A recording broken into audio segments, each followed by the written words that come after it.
T-minus 20 seconds.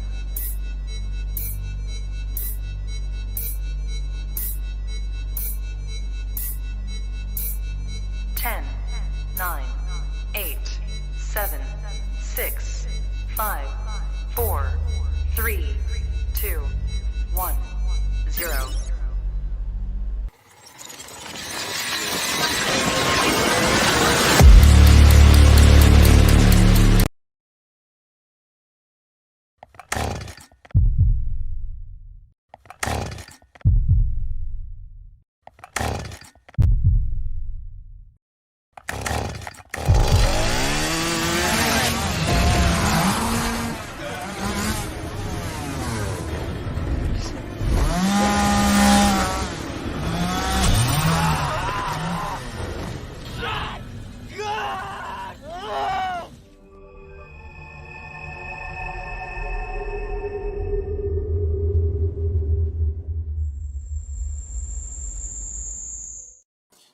What's up, everybody, and welcome back to Movies and Beyond. Once again, I am Michael, and today it's Sunday. Matt's here with me again. Matt, how you doing on this fine Sunday evening, sir? Michael, I'm doing great. Man. It's good to be back, man. It's good to be back. Definitely good to be back, and it's not just us two tonight. I brought a special guest to join us tonight, and I'm sure pretty much everybody in the chat will know who this is. A good friend of the show, always been around.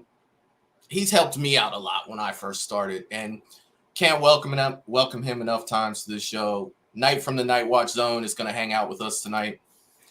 What's going on, sir? What's up, man? Good to hang with you guys. I mean, it's Sunday night.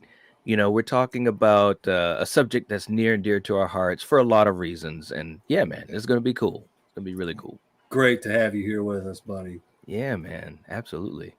Yeah, definitely. It's sad at the same time. Right. It's good to get together with friends, but we were initially supposed to be doing our Alien Predator show tonight, and that happened. George P. Wilbur passed this week, and we got together and said, man, he donned the mask. He's part of the reason that we're doing this stuff, so it's only right to pay tribute to the Shape. Yeah, man.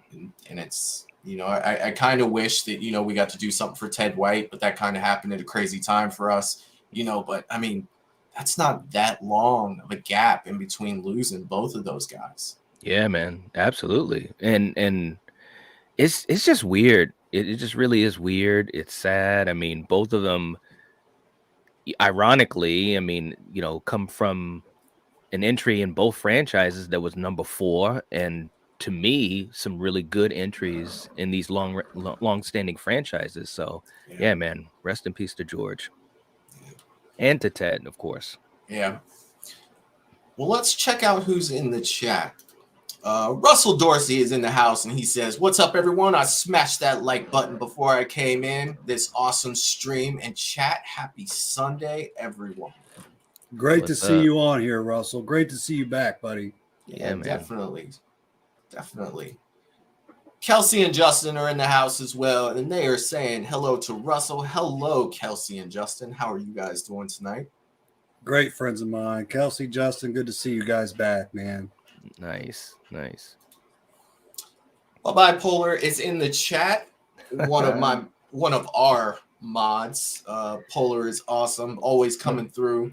It's good to see you, Polar. Let's see, who else do we have in the chat? The General is in the chat, and she will always get a salute from Movies and Beyond. Another one of the mods for the channel, and a great friend. How you doing, Val? Right. Good. And I just want to announce that James is in the building. James is in the building. I hope people will know George P. Wilbur served in the U.S. Navy. Oh, yeah. All can say thank you for your service, sir. Absolutely. Yeah. Yes, indeed. Definitely. Teresa Stevens is here, and she's saying hello to everyone. Hello, Teresa. Hello, mother. Knight, that is my mother. Oh, what's Yeah. going on, Teresa? Good to Yeah, have you here. and business partner. Yeah, she's And awesome. big fan of the show as She well. is. She is. She is. Nice. Allison is in the chat saying hi, friends. Hi, Allison. Hey. Hello, Allison. All right. Tristan is in the house and he's Awesome. saying, hey, Awesome. guys. Hey, what's up? Tristan, good to have you on here, my man. Awesome. All right. So before we get into, the passing of George P. Wilbur and talking about the movies that, we're grateful for that he was in, I do want to talk a little bit about something on the channel that I've been looking at. And I want to get your guys' opinions on some of these polls that I'm putting up, because some of the answers I'm getting are blowing my mind. And I want to know from you fine people in the chat, as well as people on the panel. Yeah. So if I think it's crazy, you're pretty much like, yeah, they're pretty much right on. I'm pretty sure. Who just wants like, yeah, that makes sense. Okay. Yeah, Matt's gonna look at everyone like, I can see how every one of those are just perfect right there. And I'm sitting here pulling my hair out, losing my mind. Like, you gotta be freaking kidding me right now. Right. You saying I'm too kind on this channel? Is that what's I'm going saying on? that whatever I think, you probably have the opposite thought. Like, I'll be like, I really agree with that. And I'll be like, I really don't think that's where we're going here. I really don't think. All right, but the first one I want to bring up, let me make sure that I can do this right. Still learning stuff, guys. You all know that because I always say it when I do it here. All right. Okay, here we go. All right, so this poll drove me freaking crazy. This one right here. And I would love to know what you guys in the chat think about this. Who did it better? Who was the better final girl? Let me know why in the comment section. So this was a... Nancy's got a lot more screen time. I'm sure there's a lot of people that have that in mind. Right. If you could narrow it down almost to like, one particular film with Nancy, right, it might be a little bit easier. But I know what you're thinking, Michael. I know what you're thinking. They've got it all wrong. They've got it all wrong. No, just kidding. So I'm not allowed to vote on my own. Man, I'm a big Jenny fan now too. You know this. Big Jenny fan. So wow, Knight, man. why don't you go ahead and kick it off with your opinion on this? Well, listen. Okay, I mean, let's. Michael knows what I'm about to say. Hold your horses, everyone. Hold on. You know I love Friday the 13th, and Jenny is absolutely my favorite final girl. That's right. Listen, Amy Steele is literally on my bucket list. Okay, and no, but seriously, I mean, she was just such a great final girl in Friday 2. I absolutely wish that she could have, continued on as was the original plan, but she had other, dreams and aspirations for a career. That being said, Heather Langenkamp is no small fry. Okay. No. I absolutely love her in that role. And she was in 3 of, in my opinion, some of the best Nightmare movies. So, if we're talking one movie to one movie, kind of like what you were saying, Matt. We have to break it down 1 to 1. Yeah. Yeah. I mean, I kind of agree with Matt. If you were saying, okay, Nancy from, Nightmare 3 or Nancy from Nightmare 1 or Nancy from New Nightmare versus Jenny, I think that might have, I bet you the voting would have been a little bit different. Well, I think so. Well, I think it would have been closer at least. I mean, I think Jenny is a fan favorite for those who are Friday fans, but again, Nancy's, or I should say Heather's body of work is so much larger, and so I think that's why the voting is like that. But if I had to vote, I probably would have voted Jenny. I would have voted Jenny. So, what about you, Matt? If you were voting on this poll so right now. I think I might surprise you guys. Now, Nancy, she is no small fry. Mm-hmm. Now, I don't want to tick anybody off, but I do not by any means think she's a phenomenal actress. She played the role of Nancy. Okay. I like her, but by no means am I just, floored with her acting skills. Now, Jenny, she's relatable. She's the girl next door. She's the adorable girl next door. I'm going with Jenny. I absolutely love Jenny, guys. I do as well. And I'm not just Jenny, but Friday the 13th Part 2 is underrated, if you ask me. Yeah. I think it's a very fun watch. It's quite often a go-to of mine when I pull out my box set of Friday the 13th. I don't mind Sackhead Jason. I like his look. So yeah, I'm a Jenny fan, man. I'm going with Jenny all day. I'm just going to piggyback a little bit on what you were saying, because I actually do agree with you, Matt. If you look at the first Nightmare on Elm Street, great movie. Like, let me start there. Yeah, fantastic movie. Up here as far Wes as Craven. Wes yeah. Craven. You introduced Freddy Krueger. It had a great story. It set the tone for the rest of the movies. Fantastic movie. But I feel like when you watch both of those movies, that she is a little stiff. Absolutely. Heather Langenkamp is a little stiff. If you're talking about, granted, I didn't ask who was the better actress. I didn't ask that question. But to me, it just seemed like Jenny was more relatable. Like even the way that she was messing with blonde-haired guy. He in the back fixing her car, and he had that suave little comment to him. I love it. The dust in his face. She had like a natural charisma. Yeah, she did. Yeah, she was smart when she was running from Jason.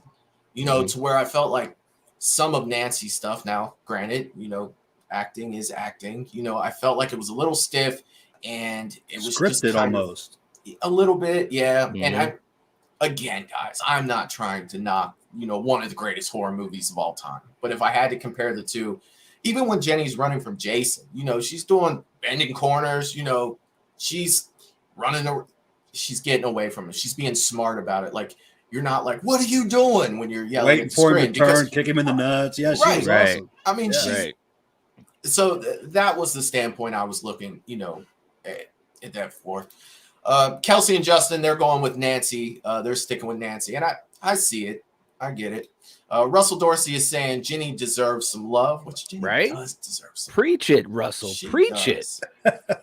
James is also going with Jenny, and James not letting me down there. Jenny is the best one from those two. Takes on Sackhead Jason. One tough final girl. Val, you are correct. She was a beast. She was tough. She was. Taking I agree. Freddy's no small challenge either, though. Let's not. No, he's not. No, he's not. And I mean, you can't forget either. Nancy did pull that MacGyver shit at the end of the movie. I know, she right? Set traps like. It almost felt like a Tom and Jerry cartoon the way I was waiting for a bowling ball to run down and hit the other side by teeter-totter and then flip the anvil up on top of Jason or on Freddy. Like, it kind of did give me vibes like that just a little bit.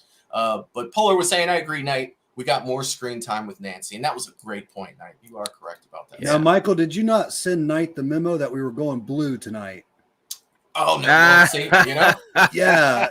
I didn't know that. Yeah. All right, let me change this up. Looks like he's lacking his blue, man. I didn't even know we were all going blue. That's funny. There it is.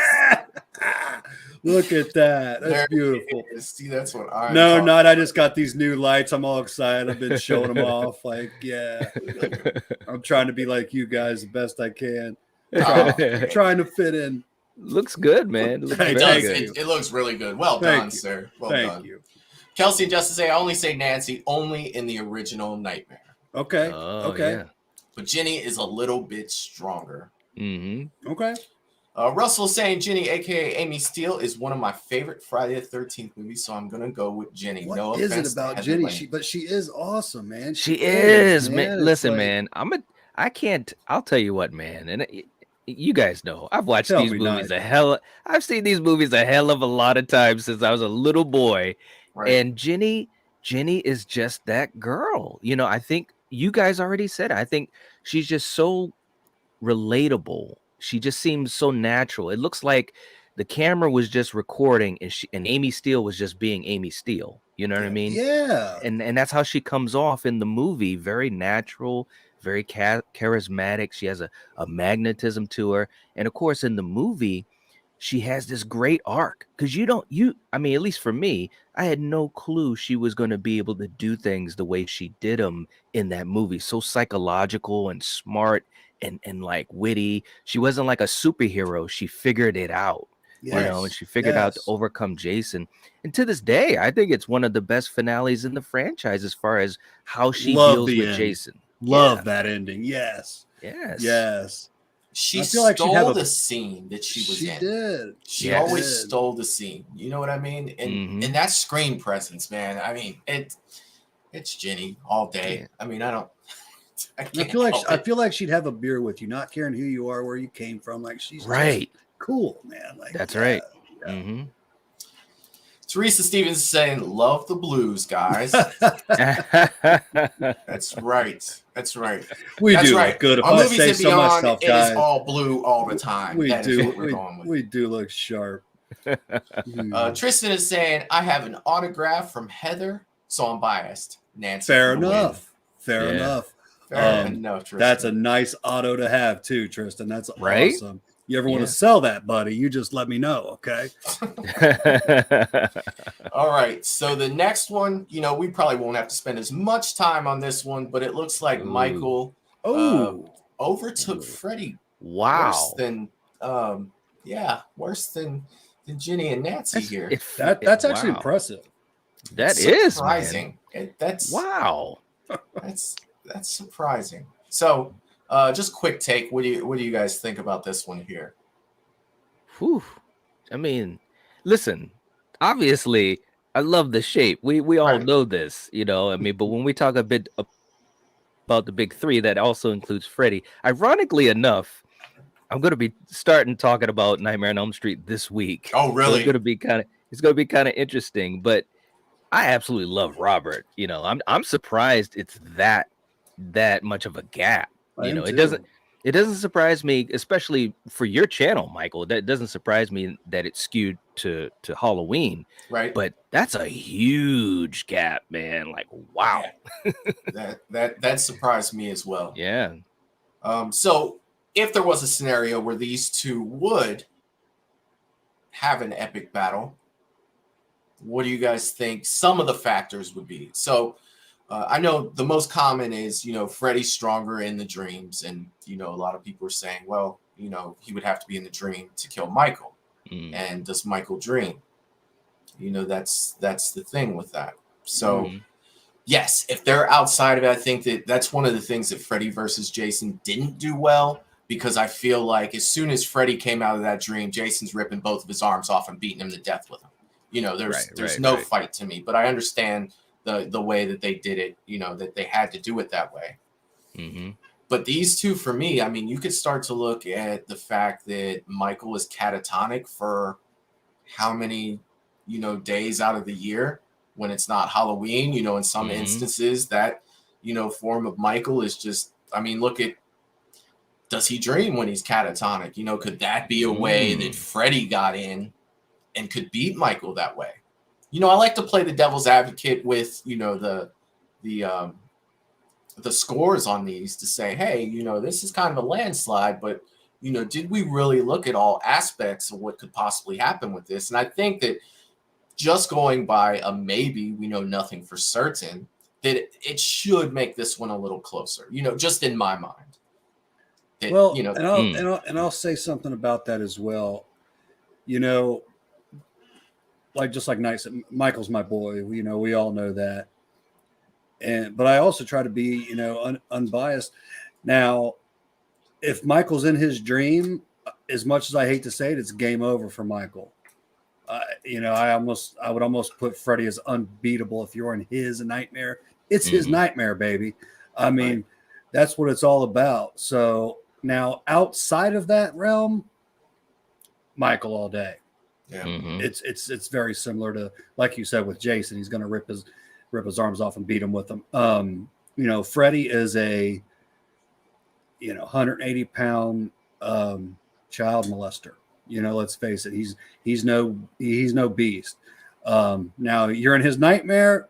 Now he's scary. But yeah, I think it's as simple as that. In the nightmare, Freddy. Outside, Michael. Right. Yeah, I definitely agree with that. I love throwing these up here. They're so much fun to read through. And, you know, I They think are. of every epic battle that I can think of. Like, I think the latest one I put up was John Wick and Jason Bourne. You know, nice. That's, to me, like, come on, guys. One more that I definitely like to get, you know, your guys' opinion on, as well as, you know, everyone in the chat, of course, is Pennywise and Samara. This one, you know, I know that Pennywise is more popular. It goes without saying, but I don't know if I agree with this one either. And he's more current as well. Yeah, definitely. You know, when you're talking to a lot of people in a poll, that's gonna go into play. You That's know, right.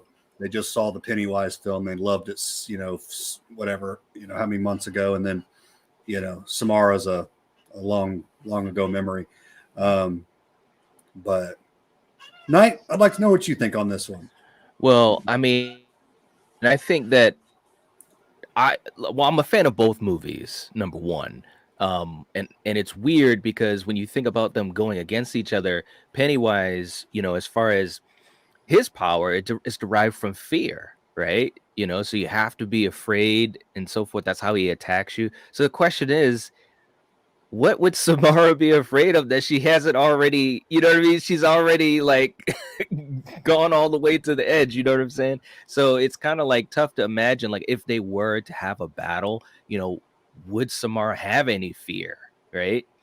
But at the same time, you know, it's like if you switch it around, it's like, well, what is she gonna do? It really could be like a stalemate, to be quite honest. You may have right? just changed my whole outlook on this.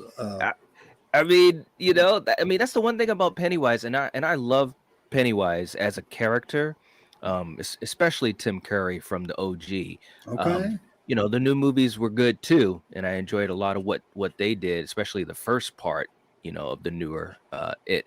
But you know, his power is based in the fear he creates within the individual. So again, you know, if he's going up against Samara, I mean, I suppose if they were to do a movie and they showed something that actually, you know, was part of her fear or whatever, yeah, I suppose that he could take out Samara. But I don't know, man, it could be like a stalemate. So with me, that was the direction I was going when I said that I don't believe, you know, that this would be the case with the two. It was the fear aspect I was going, because, you know, I watch all these things. I watched The Ring versus The Grudge. You know, it was made overseas. I loved it. I mean, horrible movie, but I loved watching those two fight. You know, and it puts Samara in the house with was it Sayako? Is that her name? From The Grudge. Yeah, Kimiko. Yeah.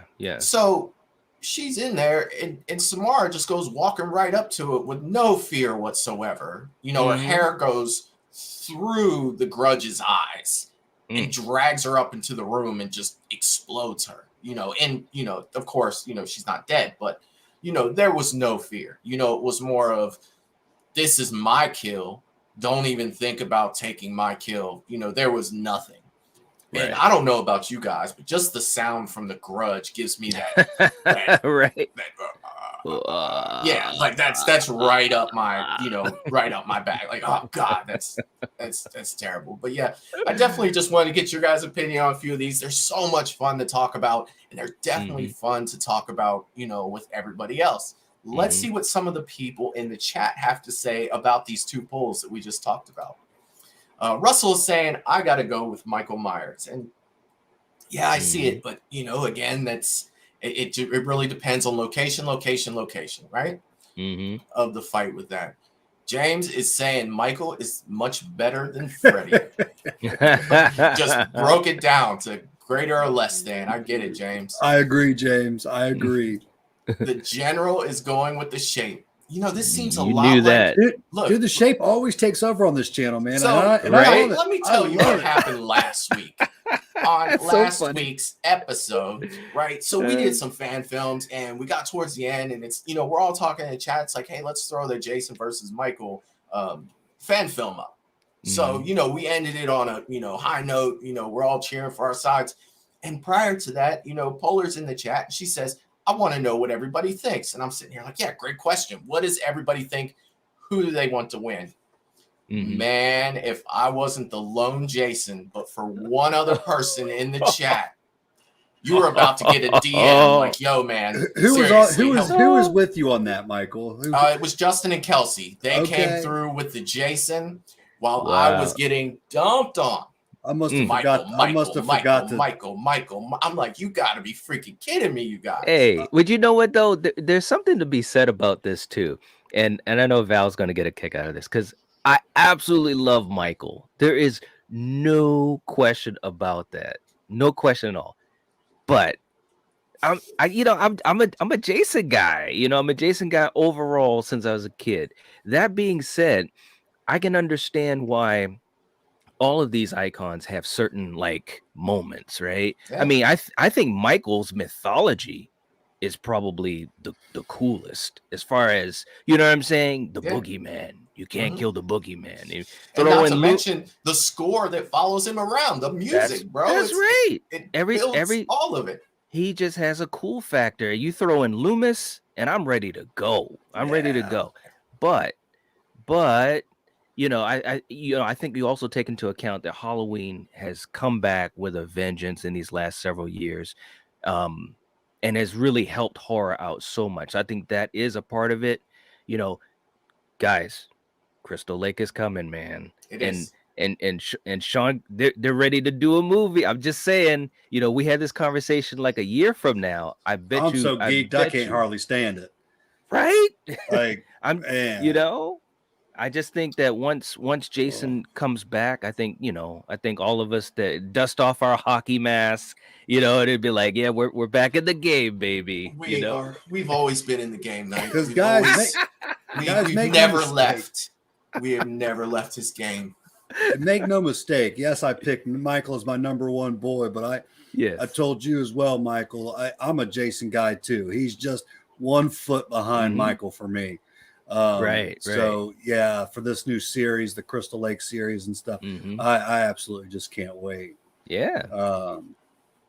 So it's exciting.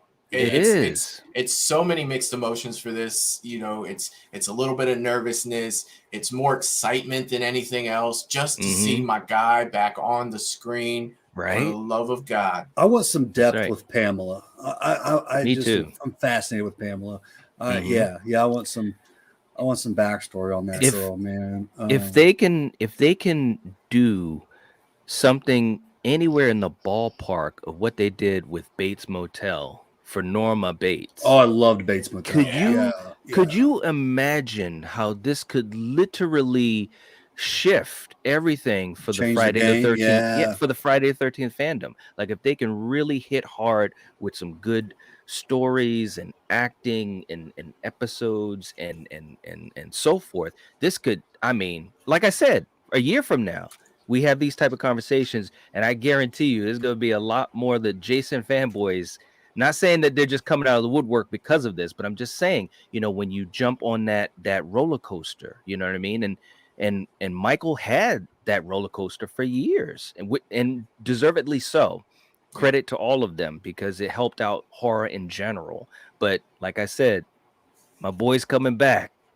My boy is coming back. That's all I know. I can't wait. I'm so freaking excited. Like you guys have no idea. Like I'm so. Do we have any type of dates yet for any of this? Like, not that I've seen. No official dates. Okay. Yeah. Not that I have seen. No. All I know is that they better get themselves together, man, because we know we got a Friday 13th in October. So let's get this thing trailer. Going. Give me a trailer. Give me a teaser. Right? Give me something for the love of God, please. Polar is saying, I would like to see Pennywise versus Freddy. That would be a good one. Yes. I think I put that poll up like a month ago. And I think I want to say Freddy took it. Really, you got two guys basing things off of fear. If you think about it, man. I know neither one of them are afraid of each other. Might just be a little slappy hand fight at that point. You stop it. No, you stop. Yeah, no. Yeah. You're scared. No, you're scared. Like that's so yeah, that would definitely be interesting. Right. Russell's agreeing with that. Art would pin Pennywise ears back anytime. Oh, throwing Art the Clown into the mix. Wow. Art has entered the chat. Are you serious? We're going there. You know, I love it. I love that Art is getting the attention. Art's a psychopath, dude. He's a psychopath. And I think that we're going to figure out more about Art. Like, I was reading an article where the director, what's his name again? Damien Leone. Thank you. Yes.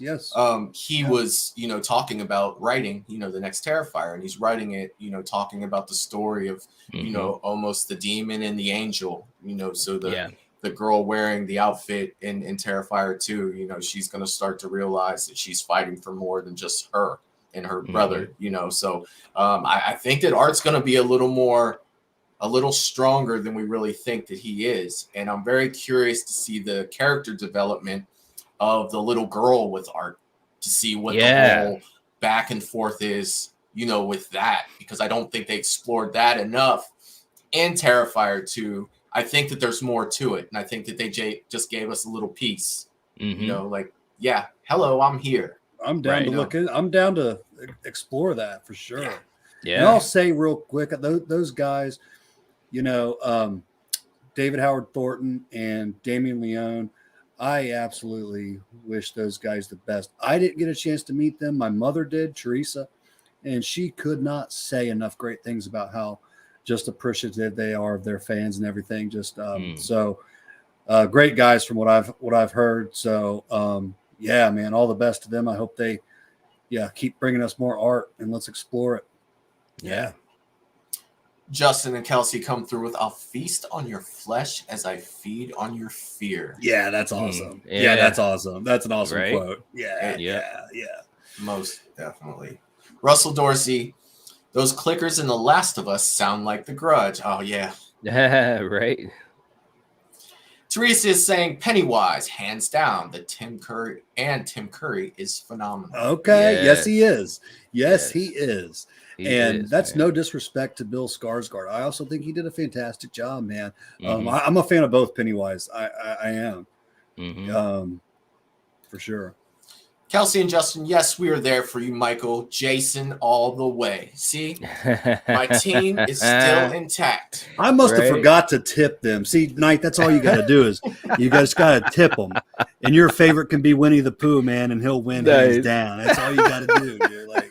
So is this conversation going to Blood and Honey? Are we going to go there? No, I am not. Oh, Lord. I can't. Oh, Lord. I can't. I'm going to wait for everybody else to tell me what it's like. I can't. Katie from Popping the Popcorn. Katie, my other what's mod up? is in here. Hi, friends. Katie, great to have you here, as always. All right, guys. So we have gone through and we have looked at the polls. We are 33 minutes in, and I am just now going to run this intro. But when you get talking to friends and stuff, you lose track of time. I'm going to go ahead and drop these guys out. We're going to go ahead and run this intro, and then we'll start getting into George P. Wilbur. And we're on no Halloween schedule 4, here, Halloween man. 6.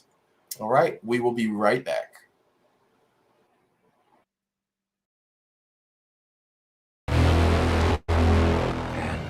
Here we go.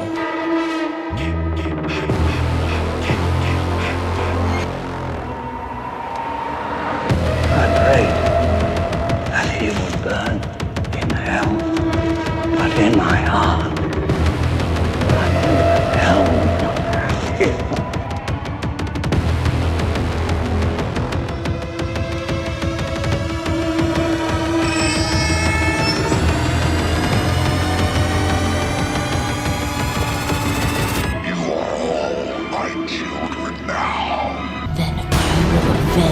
His death. Hello, Cindy. Are you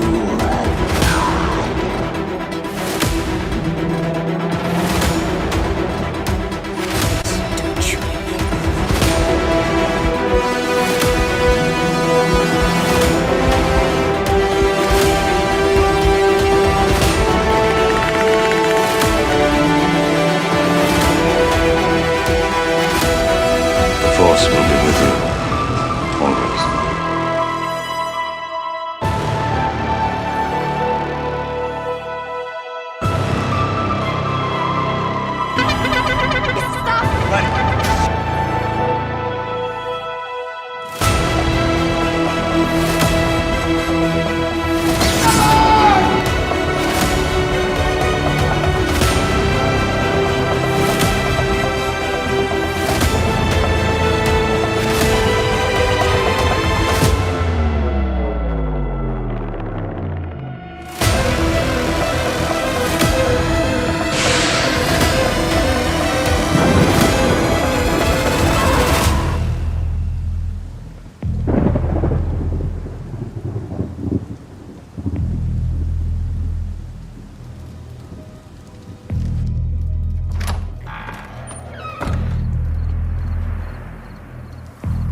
Wish I had you all alone, just the two of us.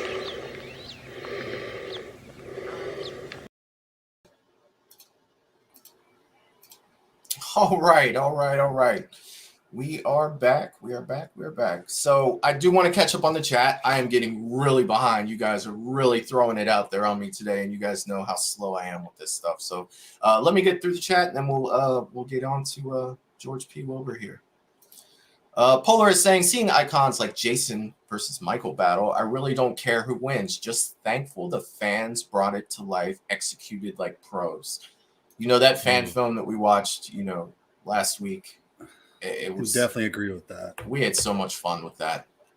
Just people cheering and back and forth. It really was good. Russell, he agrees with that. Tristan is saying Friday the 13th in October is my wedding. Yeah, that would definitely be a great present. Nice. That is awesome. Congrats on that, Tristan. Mm-hmm. We're getting married tomorrow, Tristan. Yeah, but Friday the 13th is coming out. We might have to, get this over with quick. Look, this comes on at 6. What are we doing here? Let's retake this. What are we doing? Could we move it a day? Do you think that would? Right.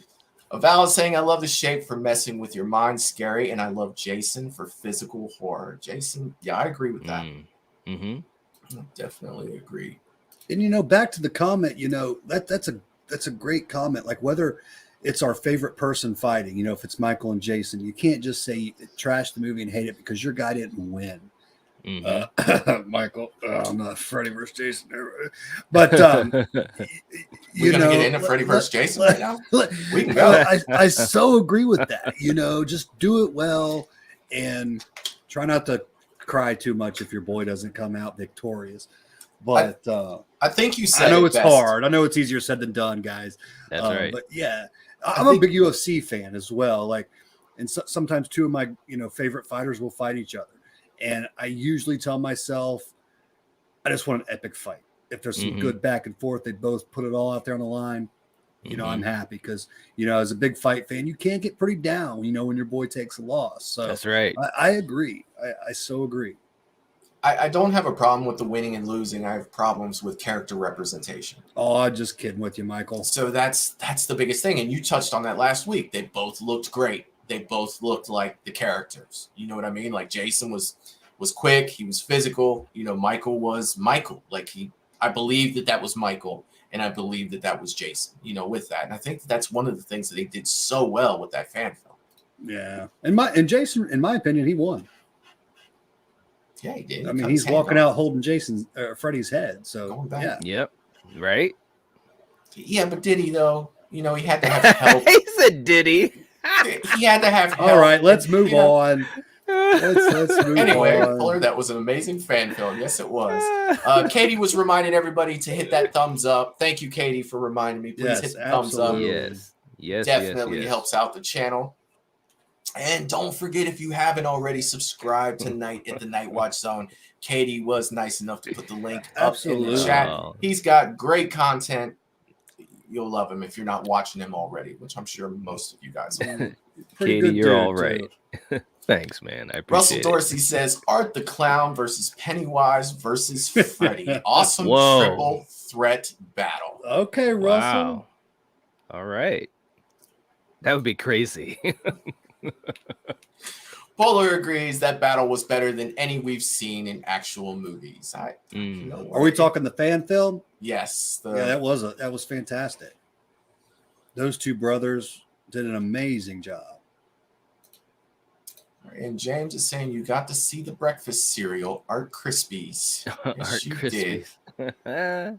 Is that what it's called? Art Krispies? Yeah. I don't remember. Oh, is that what it was? Was it Art Krispies? If I remember correctly. Yeah. Okay. Hey, James knows his stuff, man. Down to the cereal. Who am I to question him?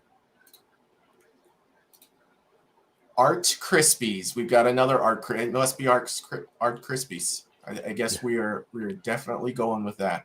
All right. Sounds good. Okay, so let's talk a little bit about George P. Wilbur, guys. And I did, this is something, with being a horror fan, I'm sure most of you guys do read stuff from Bloody Disgusting. So I did pull up an article just so I can read over what they were saying. Nothing, big, but just to some of the stuff here. That the actor, stuntman, and Michael Myers performed George P. Wilbur had passed away. And some of the things, and I'm not going to read the article word for word, I'm not going to do that. But one thing that this article, brought to light for me was how much stuff he was in. Yeah. I didn't realize the amount of films that he was a part of, so, from the aspect of looking at it, as Michael Myers and us losing, the shape, he was in so much more than that. He was so much more than just Michael Myers. Not like I'm saying that that's a bad thing. I love Michael. Right. But I mean, some of the movies this guy, had he was a stunt double or, a stunt coordinator in, Planet of the Apes, Blazing Saddles, Towering Inferno, Grizzly, Escape from New York, Poltergeist, Star Trek II, The Wrath of Khan, Beastmaster, Firestarter, Ghostbusters, Reanimator, Fletch, Poltergeist 2, The Other Side, The Monster Squad, Dead Heat, Die Hard, The Burbs, Ghostbusters 2, A Nightmare on Elm Street 5, Total Recall, The Exorcist 3, Silence of the Lambs, Cast a Deadly Spell, Dr. Giggles, Casino, Mars Attacks, Spider-Man, Cheap Thrills. I mean, those are just, that's not even Michael. All the stuff he was in. Wow. Or, a part of. Right. So it's not crazy. Like, yeah, I mean, it's losing someone, like that. That's a resume. That's a legend. Man. That's an absolute legend. Wow. Yep. Very underrated, and that is a list of movies right there, bro. Yeah, like rank those movies, right? You listed some of my favorite movies of all time in that list. You know what I'm saying? So again, man, just much respect, much love, and a huge rest in peace to George, because, and we talked about this even before we went live. I mean, as far as Michael Myers is concerned, I think he literally helped to change the franchise with Halloween 4. I mean, when I was a kid, Halloween 4, I mean, let's just be real. It brought Michael back, and he was Michael Myers, I mean, it's still a favorite of mine in the franchise. And when I heard that he passed, man, I just like, oh man, come on. It's just, we're just losing a lot of icons and legends, man. And, I'm glad that, Michael, obviously for your channel, I know I try to do it on mine. I'm so happy that we try to honor, these icons and these legends whenever we can. So anyways, yeah, I'm getting all emotional, man, but rest in peace to George, man. Rest in peace to George. That's definitely a good segue into talking about Halloween 4, because Halloween 4, like, how long had Michael been away when Halloween 4 came out? Too long, like 6 years. Right. And you got to think what happened in between that time while Michael was gone. Friday the 13th was thriving. Nightmare on Elm Street was thriving, and they kind of took it, and it was just more like, you had your Halloween fans that were like, well, where's my guy at? Yeah. You know what I mean? And I don't want to say what I'm about to say, but I'm going to say it. After Halloween 2, people were, I want some Michael Myers. This Jason guy, he's doing some things, and then you're going to drop Halloween 3 on me for real? Like, I'm going to see Halloween 3, wanting my guy to be in the mix, and you're giving me a movie about masks and people, like, it wasn't. However you feel about that movie, that's fine. Right. But when you're expecting something, like, oh, my guy's about to get in with this, and then all of a sudden, you're getting, Trick or Treat. You're getting that. It's just, I think that's some of the, not the only reason, but one of the reasons why, people hated that movie so much when it came out. Yeah. Yeah. I think we're all kids renting Halloween 3 thinking we were going to see Michael. Yeah, we were. I mean, and Matt has gone in great detail about hitting that fast forward button all the way through that movie. Matt was looking for him. He was. I was looking hard. And I was pissed at the end, man. Oh my Like, god. I've been That's funny. fast forwarding for 55 minutes. Where's Michael? Right? And then you see the Yeah. commercial in the bar scene. You're like, "There's Michael," and it's like, Yeah. "Oh, wait a minute, what?" Yeah, I was pissed, man. I hate it to this day. I do, but I've got to say as well, man. Though, rest in peace, George P. Wilbur. Rest in peace. I've been, and you guys all know this. I'm a huge Halloween 6 fan, and that doesn't mean I love the Cult of Thorn and all that stuff. But I can overlook it, and I can see all the great things he brought to that film. And I like Halloween 4. Halloween 4, not only did he bring Michael back, he brought him back with a vengeance. It's a fantastic Halloween movie, man. Yep. So, yeah, I have so much respect for that man. And I'll be honest, too, Michael, before you read that list, I had no idea he was in that many iconic films. Like, just what an amazing career this gentleman has. But, yeah, just much respect and rest in peace, my man. He was awesome. He was awesome. He looked incredible in Halloween 6. He looked incredible. His movements as Michael are, to me, up there with any of them, man. I love everything about him putting the mask on him and being the shape. I thought he represented my boy. Yeah, you got it. You know, I'm not the biggest Halloween 6 fan, and you know that, but I've always said about that movie, you know, two things that I really like about that movie. The atmosphere of the movie, you know, it feels like Halloween. It feels, you know, a lot more like the Myers house than Halloween 5's Victorian mansion. You know, it felt like that, and how brutal Michael was. Yeah. Guys, I mean, God, we could talk so much about, you know, Halloween 6 and how brutal he was, you know, but it always comes down to that one scene where he's in there. I think they were doctors that were in there, you know. And oh my God, dude. The strobe lights and I mean, it's freaking crazy. And chasing the guy down the hallway with the red streaming lights going and he's moving. Pushing the cage down with the guy's face and everything, and it's playing that like, you know, man. He was awesome. He really was, man. I mean, you know, I love Halloween 6. I do. Big fan. He was a great part of 6. He really, really was. Yeah.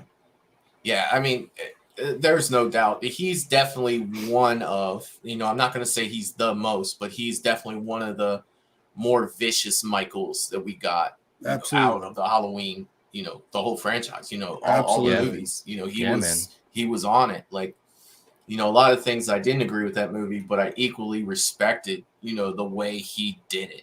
You know, he played the shape. Yeah, and I'll piggyback off that. As much as I love Halloween 6, and I do, I'm not saying that and saying that it does not have its flaws. Right. But none of the flaws have to do with George P. Wilbur. He was flawless, if you ask me. He was. So, I mean, and not to teeter back and forth between, you know, 6 and 4, but, you know, going back to 4, you know, one of the things that I didn't like about 4 was the mask. Like, the mask is tough for me. I agree. You know, It's my least favorite mask, actually. And again, not his fault.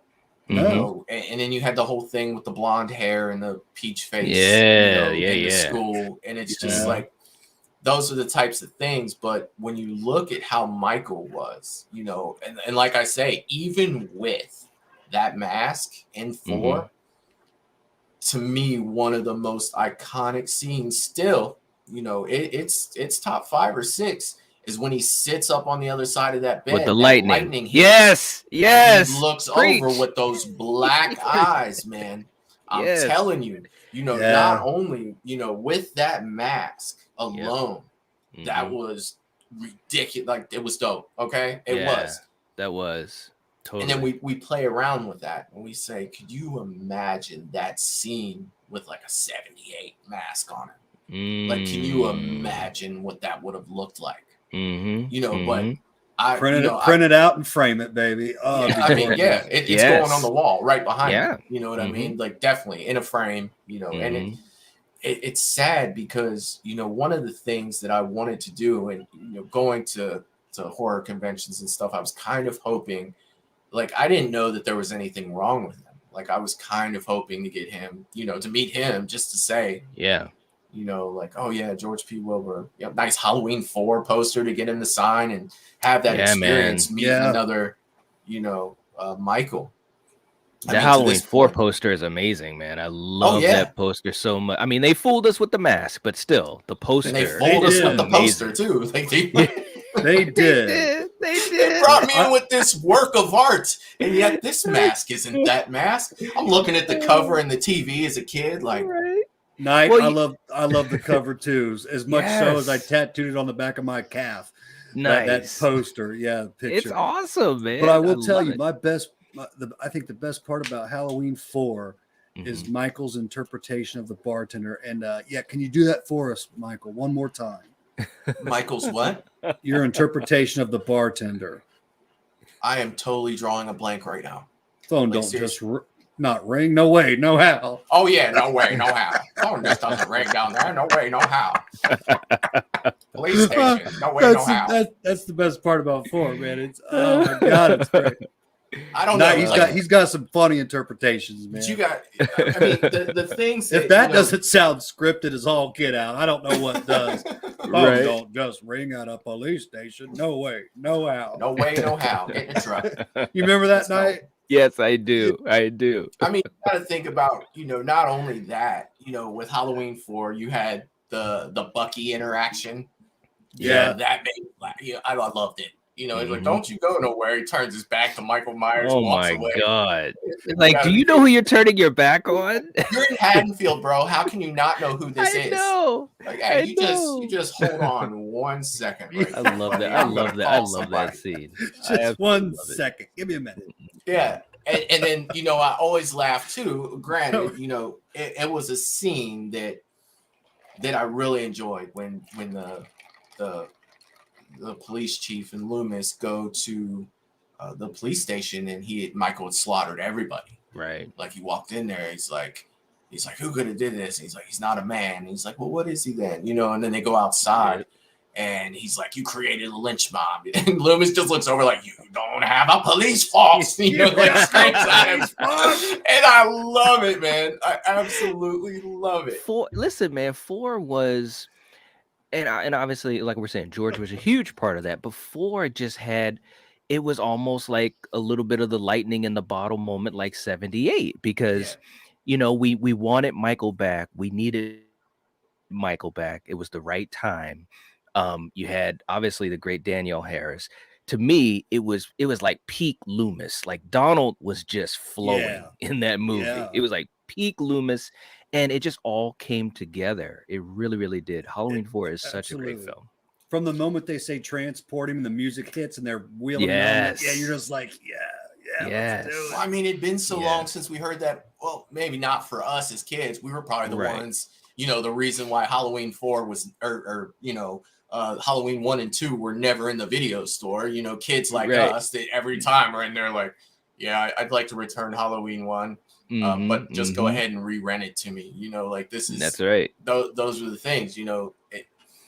As a kid in the 80s, we're just constantly, you know, it was horror. Well, at least on my end, you know, it was just every weekend. It was. I think we're both right there with you, buddy. Yeah, absolutely. I mean, go ahead. No, I was just gonna say, and it was just a magical time, man. Because again, Halloween 4 came out in '88.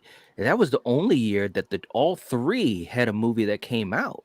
You know, you had Nightmare 4, you had Friday 7, I believe. They all came out in 1988, man. So as a kid, I was at Disneyland. I was like, all my boys got a new movie. It was just a magical time, man. I don't know if we'll ever. I mean, I was gonna say, could you imagine if we could get that today? Like, right, exactly. Like, you know, you had 3 legendary icons. Even at that time, I mean, I'd be checking my PTO at work. That's for sure. like, dude, 3 new movies came out. Like, I'm going to be busy for a minute.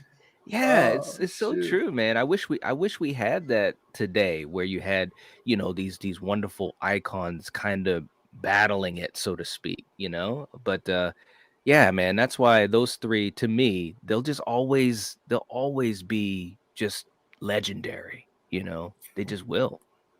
It's that has so much to do with it. What you guys are talking about. It's not only horror for us, different than somebody that's 20 years old or Right. early 30s, because it meant so much to us having that experience. Being in that. I still remember the smell of the video store. Yes. And it's just like that. And I'm not saying it's a bad smell. I'm just saying it's like a nostalgia. Like, I don't know, man. I'd love to have a VHS store here. I'd probably rent movies just to rent them. I don't have anything to watch them on, just to go for the experience. Friday night was, okay, this is how it's going to go. I'm spending the night at your house. You're spending the night at my house, whichever friend it was. Our mom's going to take us to the corner shop. We're going to buy some snacks. Then we're going to go into the video store. We're going to pick out a couple movies. We're going to go back and we're going to stay up all night watching shit that we're probably way too young to be watching. That's right. That's what right. I mean? And that's don't get part those of days back, man. You don't get those days No, back. man. I mean, what a world, man. I mean, you literally had, people of our generation spending time with each other watching something together. You know what I mean? Like, and that was amazing. It really was, man. I mean, I'm so glad, and I'm sure for you guys it's the same thing. I'm just so glad that I still have my movie and specifically horror fandom as an adult, that I can still, like, right now, I'm jacked up talking about it. And I'm so glad I haven't lost that. There are a lot of people that, for whatever reason, they may not keep that, forever, but I'm just glad that I've kept it. I'm glad you guys have, that we have, a channel like this to talk about it. We have these people that are in the live chat and watching it that feel similarly. That's just awesome, and like you said, back in the day, getting those movies and hanging out all night long, or as long as we could stay awake, that was just fun, man. It was fun. It was. And the bad thing about it is, you talk to, people in our generation and a little bit older, like, they talk a lot about, well, kids these days, they don't want to do anything but look at their phones and this and that. But, I always stick up for the younger generation because they were born into that. Right. They can't miss something that they were never a part of. You know what I mean? And that's not their fault. Not only renting movies, man, we had a drive-in that was down the street, stuff like that, to where, we were going to the drive-in. We were poor growing up. We didn't have a lot. And I remember, like, me and 3 or 4 of my cousins, and you had to pay by person to get in there. My aunt and uncle would drive in with 4 kids and a cooler full of sandwiches and pop in the trunk. You know what I mean? And we pull through, we get to they pop the trunk, we all get out, and we're in the car. Those were times, man. And I was always the one awake while the rest of my cousins were asleep, because those drive-ins, they ran till like 1:30, 2 o'clock in the morning back then. That's right. And I'd be my eyes wide looking at, whatever movie we were watching up there. And it was just such a great time. But, in the defense for the younger generation, you really can't miss something, that what you were born and it wasn't there. That's like a great point, Michael. Yeah, that's like me saying, that's like my parents getting mad at me for not liking, I don't know, the 57 Chevy. Granted, it's a great car. You know what I mean? It looks awesome to me, but it's not like I rode in one to go here and there growing up. You can't miss something you weren't a part of. And I just feel bad that they didn't get that experience. You know what I mean? To see.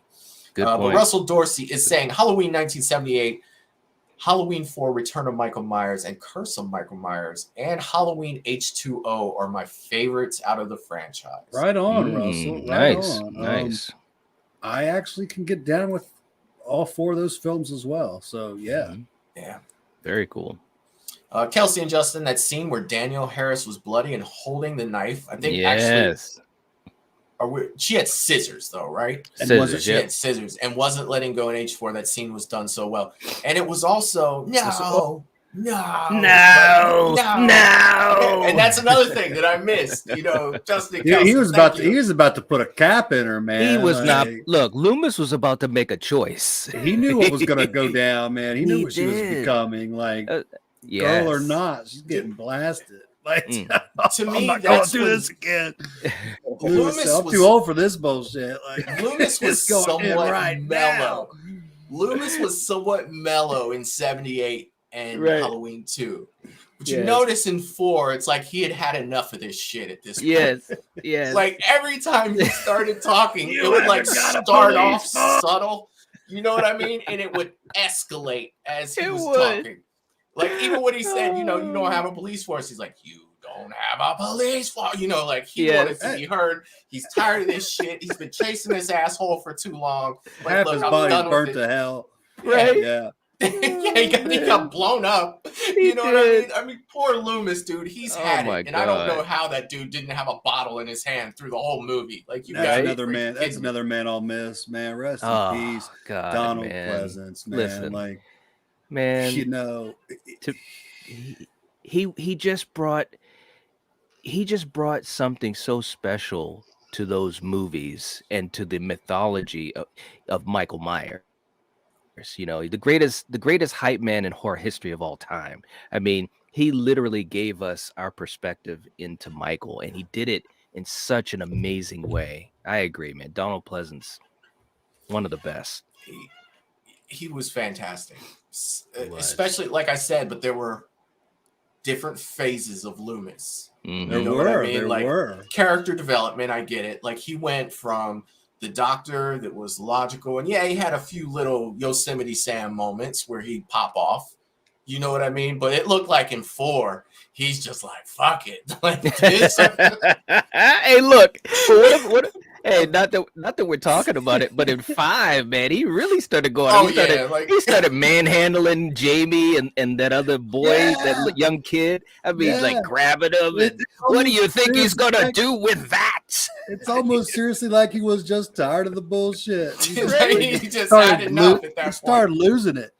By the That's time so- you get to 5, he has totally lost his shit. Guys, Like in I'd have never 4, thought about that. Like, Yeah, like in I'm 4, glad it's you kind brought of it like up. elevated. He'd start smooth and just end on a high note with everything he My said. But in God. 5, he's just like, fuck, this One, guy's he's- still fucking alive. But if I'm Loomis, right? And don't get me wrong, Donald Pleasant's great. He has to be in Halloween movies.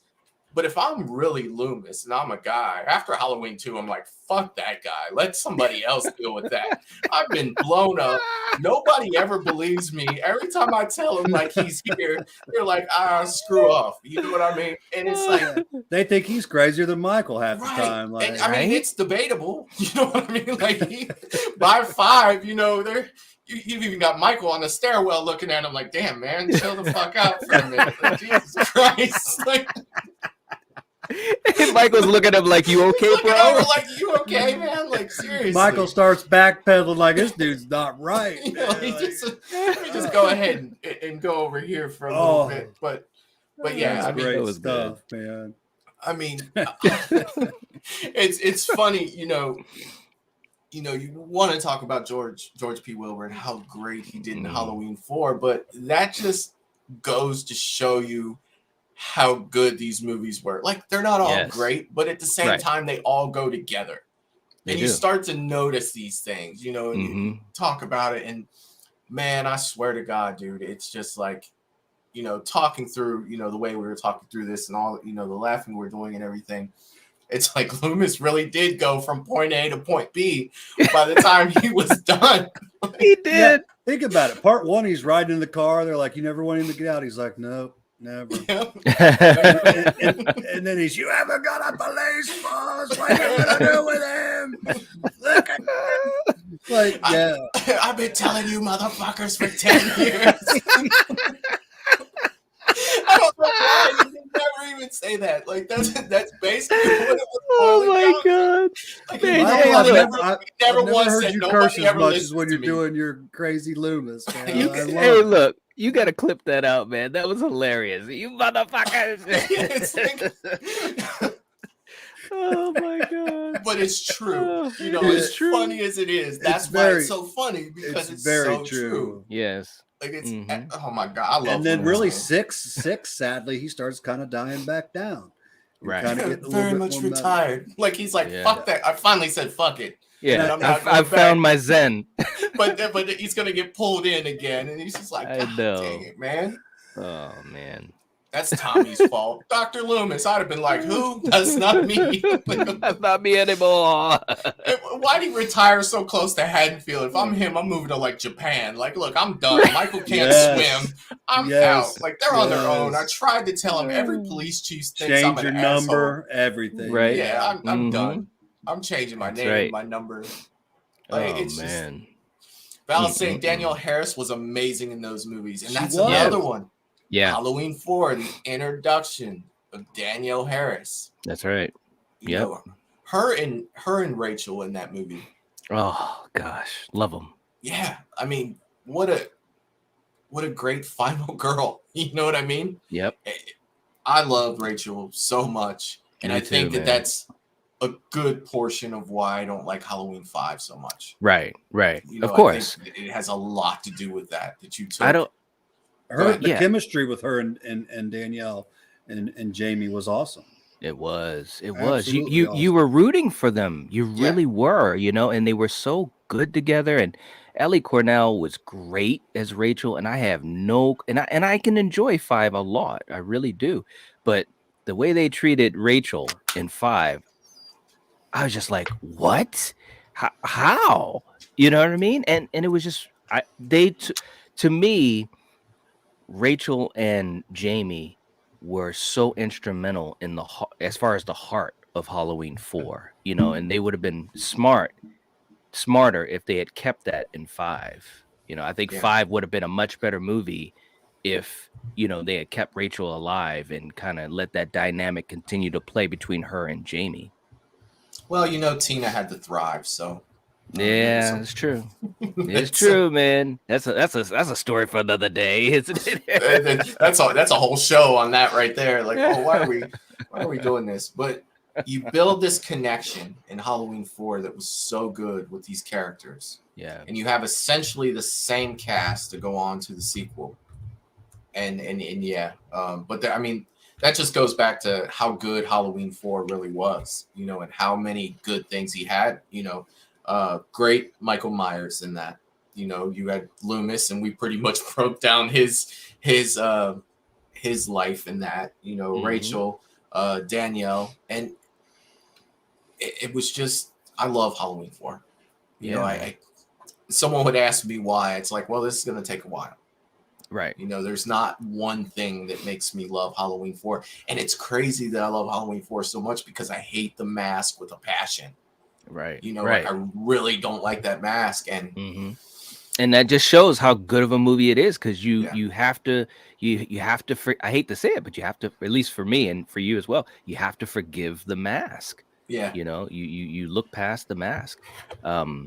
If it was the OG mask, or even if they had put in the work to do what, you know, they did in this new trilogy, wow. You know what I'm saying? Wow. Yeah. I mean, they got the mask on the poster, right? Yes. They knew what to put on the poster. I mean, that makes it all the more weird. Like, you know. Yes. Yeah. Yep. Crazy. Oh, I'm so far behind on the chat, you guys. It's just like, oh my god, let's crack into it. See what they're saying. I'm sorry, you guys. We got great going people. on Loomis, and we have great people on this chat. Yeah, we do definitely. That was the best part of being a teen: sleepovers and scary movies, and it just takes me back to a great time. Russell, if someone decides to bring back Halloween, I would love them to bring her back, picking up years after 5. I would like it after 4.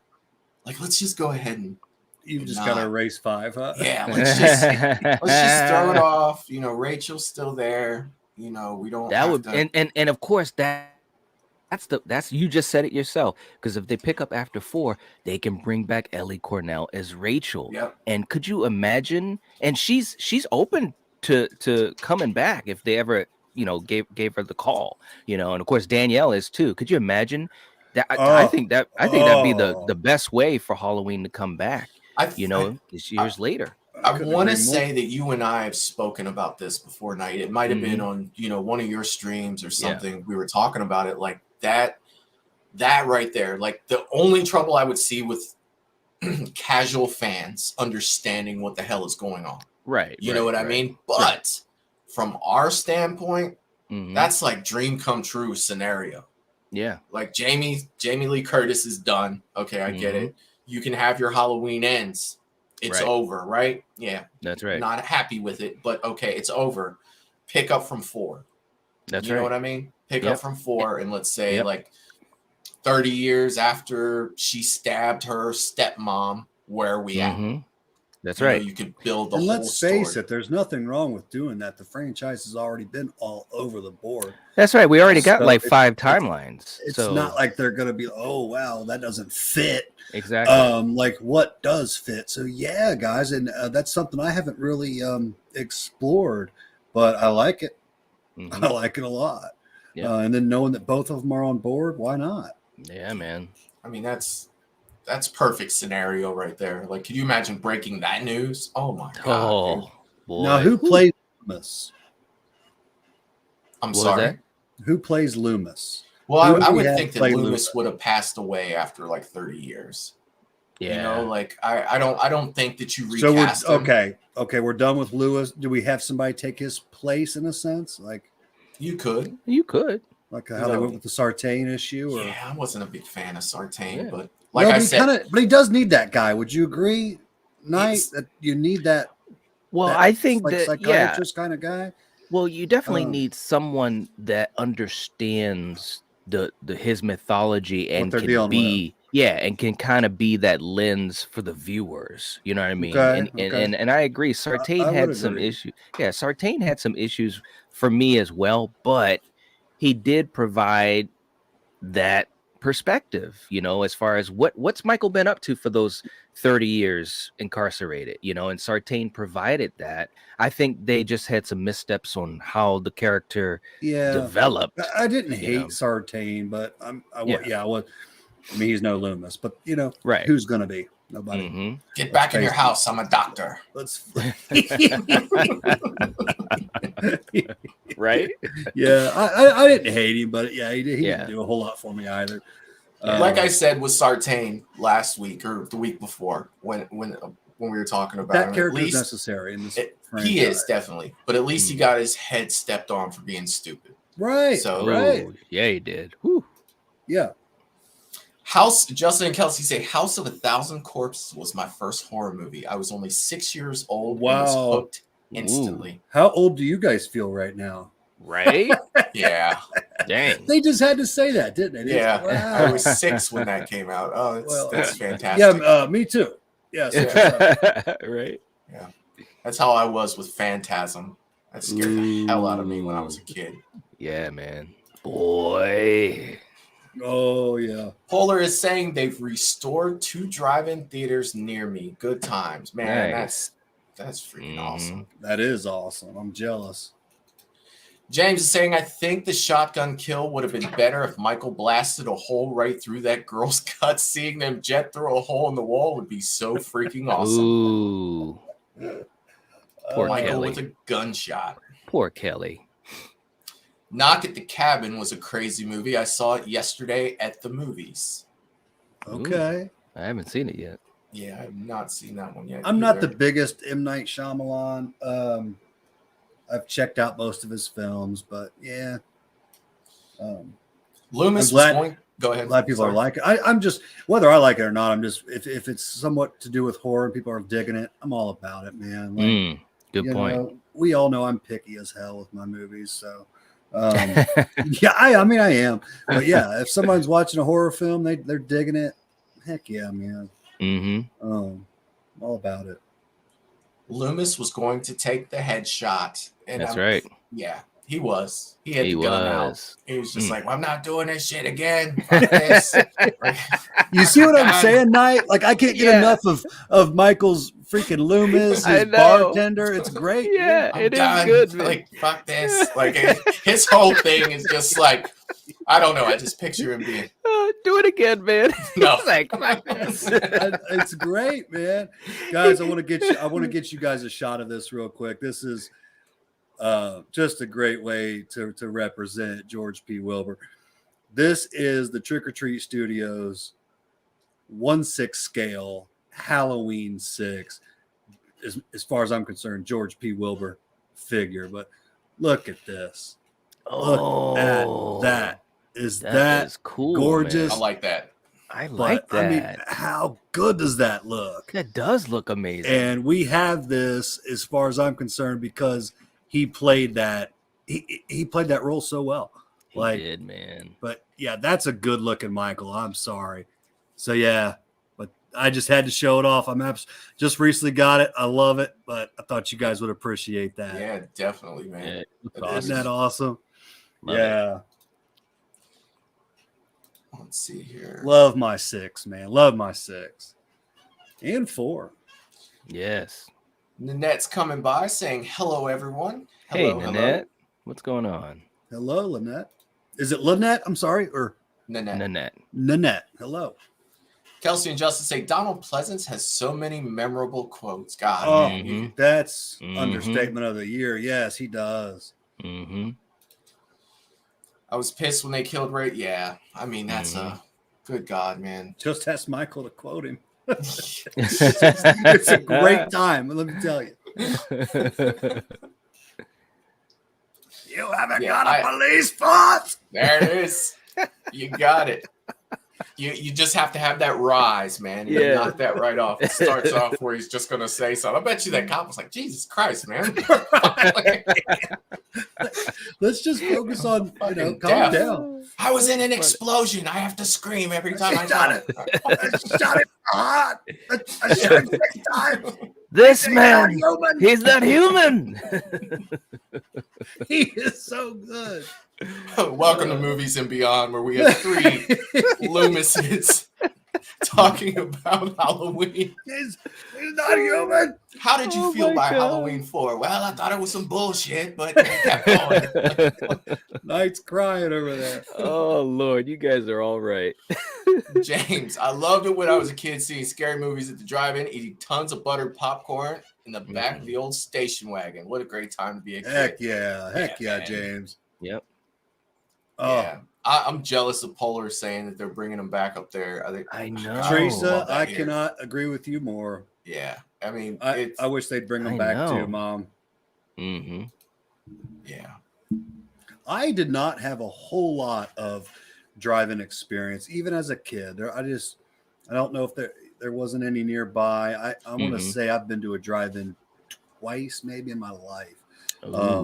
Yeah, I don't have a whole lot of experience. I did see Terminator 2 in a drive-in. That's a great movie to see in the right? drive-in. Yeah. So that was awesome. But yeah, I did not have a whole lot of experience. So yeah, very jealous of Polar. What'd she say? She got 2 opening up. Like we got awesome. 1. Oh, let's not go to that one. Let's go to the good one. That one's a little dirty. Exactly. A little dingy down there. Let's go to the good one. Yeah. Yeah, a lot of people liking that Halloween figure. Definitely. Yes. Thank you, guys. It's beautiful. It's beautiful. It is. All right. So we are actually caught up with the chat, you guys. Finally, we've caught up with these guys. God, I love your guys' comments. You guys make so many good points, and I love that you guys are so engaged in the comment section. It's definitely fun for us. They get me thinking different things, go in different directions. That's the best part. Yeah. You guys do as well. Like they're just probably they're probably like, Jesus Christ, these 3 Loomises up here. They've all got blue lights. I'm still thinking about the Halloween starting right off from part 4. I'm really digging that idea. Oh yeah, man. I mean, we could. I don't want to fall too in love with it, and it doesn't happen. Then I'm pissed. Right. Then Matt's gonna come up to me like, "We're making a fan film. We're gonna do it right now. I'm gonna play Michael. You're gonna write." I got a niece that's gonna be. I got a niece playing Jamie. She's ready. There you go. It's fine. Yeah, I've got her makeup right now. We'll do it ourselves. Do it live. We'll do it live. So Paul is saying, I see like that. This one is too close to the private airport. Let's go to the remote one. So they do that. They do that there. I love it. Let's go to the good one. All right, guys. So Halloween 6. Let's talk a little bit about Halloween 6. if we're gonna talk about George P. Wilbur, man, we got to go into Halloween 6. I can talk 6 all day. Well, then, Matt, I will let you lead off with Halloween 6. What did you like so much about Halloween 6? So, it was actually the first Halloween that I saw in a theater. So I want to say that came out in 90. Was it 96-ish? I want to say I'm pretty close. Okay. 96, 97, 95, somewhere around there. Yeah, 95-ish, something like that. Yeah. So I was about 13. And I went with my oldest brother and best friend and my uncle. So, you know, I'd seen some of the other ones obviously prior and stuff. So by that time I was a pretty big Halloween fan. And then here I am going to the theater for my very first one. So I'm stoked as it is. And it did not disappoint me, guys. It didn't. I was actually pretty shocked when I started hearing, like, as I got older, and like some of the negatives about Halloween 6, you know, that Cult of Thorn is stupid, blah, blah, blah. And it is. I don't disagree with that. I'm not a Cult of Thorn fan, but by no means is that the whole movie, if you ask me. It's just not. There's so much more to the movie than that. Now, and like I said, I love it, but it does have its flaws. So, and I like to speak on the flaws of the movies I like, because no movie's perfect. I did hate that you know, Danielle was not able to reprise her role, and they killed her off in such they just did not do her character justice. But as far as atmosphere, Michael's look, Michael's brutality, and Michael, we talked about this, I think, last night. You know, this might be the third time that we've talked about this movie. But well, not just that, but that with the movie, I'm there for my main boy, and I'm there for the kills. Now I like a story as well. Don't get me wrong, but I enjoyed the cast. I enjoyed the characters, and I thought his look was just off the chain. And as far as I'm concerned, whether you're talking Freddy, Jason, Michael, that's number one before you even start worrying about a story. If you don't have his look right, forget about a story. You know, get that guy looking badass, because that's what he is. He's a badass.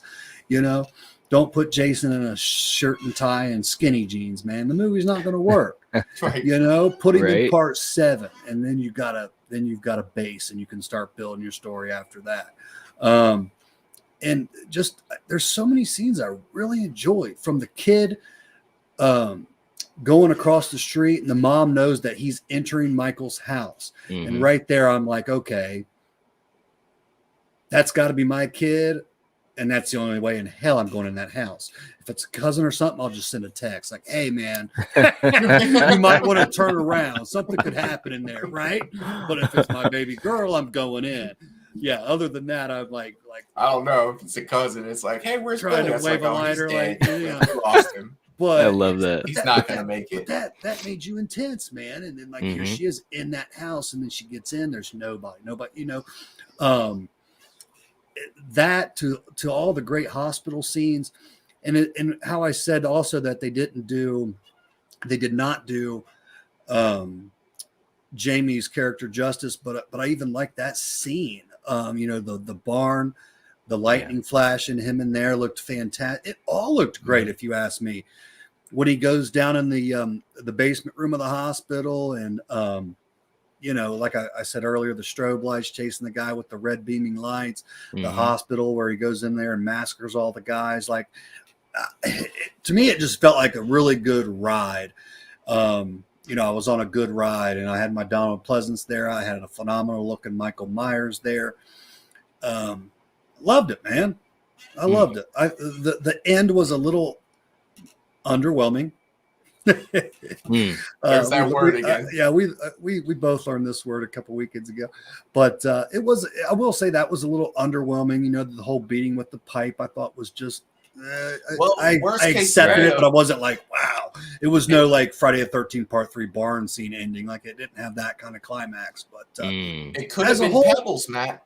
It could have been Pebbles. Oh, that's right. The Stones. As a whole, I'll say I felt like I was watching a Halloween movie. Yeah. I like how George P. Wilbur represented Michael Myers. and there were just fantastic kill scenes. So, yeah, I'm a 6 fan. I won't go on any further. I think you guys get the idea where I'm coming from, but yeah, that's how I feel about part 6. Big fan, always have been. One of my favorite kills in part 6, not a lot of people really talk about, but do you remember when he initially started chasing, Jamie, and he grabs that nurse? Yes. And like, do I remember? Yes. That was a good one. Like, and it looked fantastic. Yeah, it looked good. The lighting, he slowly creeped up into the pit. Yeah. And if I'm not mistaken, that's the first time the music hits, correct? I want to say the music hit when he was coming up the stairs out of the but fantastic. Thank you for bringing that up, Michael. That's a fantastic intro, like in first kill. Yeah, absolutely. It was good because it's like, well, she's getting away, let the dog loose, right. Most things I had problems with it was what were they doing there, where did the baby come from, and of course in the producer's cut, if you want to believe that side of it, it's just like and it. I want to go on record when I say I'm a 6 fan. I am not talking about the producer's cut. Go on, Michael. I'm sorry. I'm not talking about the producer's cut. Right. I understand. Okay. Although I will say about the producer's cut, you did get more Loomis in the producer's cut. Yeah. So I would love to take both of those movies and sit down with Adobe Premiere Pro. Like, give me like 3 months of no work, and I could just put those together, try to make my own version, using the scenes and everything. Right. I think that would be super cool to do something like that because, you could cut the Thorn out of that completely if you really wanted to. And I think that would be cool. But the things I did like, you touched on a lot of it, Matt. I wanted to bring up, the kill on the spike at the beginning. I love the scene where he was, in the, I guess those are doctors or surgeons or whatever, when he goes in there and just slaughters everybody. Yeah, he just wrecks. Really, that was part of the Cult of Thorn, correct? Yeah, it was. Yeah, if I'm not mistaken. Yeah, I didn't just mean to kill. Like that was awesome. Absolutely. He went in there and went crazy with that, and I thought that was so cool. Some of the things. I don't want to talk too much about the things I didn't like. Paul Rudd, you could tell it was like his first movie ever. He wasn't really. I don't know. I didn't really buy him too much as a Tommy. But he was about as quirky as the guy in Nightmare on Elm Street 4. He was kind of like equal to him, to me, he seemed quirky, like a guy who doesn't watch horror movies try to act like he's in a scary situation. Like it just seemed like very that's a good point. Over the top, like, oh, I'm going to talk about this now, and since it's a scary movie, I couldn't agree more, Michael. And I'm a big Paul Rudd fan, but I couldn't agree more. And then now you see how Paul Rudd is, and that like plays into his humor. So I almost laugh.